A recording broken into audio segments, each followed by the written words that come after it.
How to enable the OReality audio, and this is similar to Dolby Atmos on other Android devices found on a Realme phone with Realme UI 5.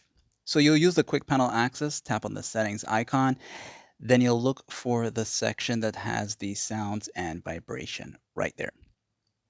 Now, once you're there, you want to go down until you see the part that says OReality audio.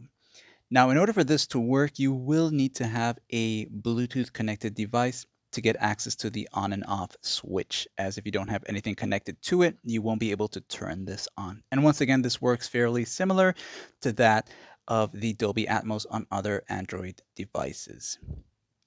So you'll see here once I have the earphones connected, the switch becomes available.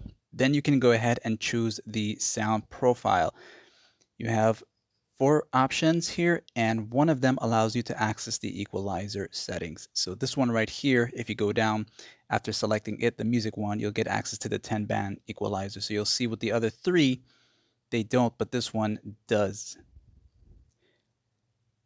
So from here, you can make use of the sound quality and bring out the best sound audio experience possible on your Realme phone. And of course, you can come back and change these settings at any given time. And if this guide helped, like and sub.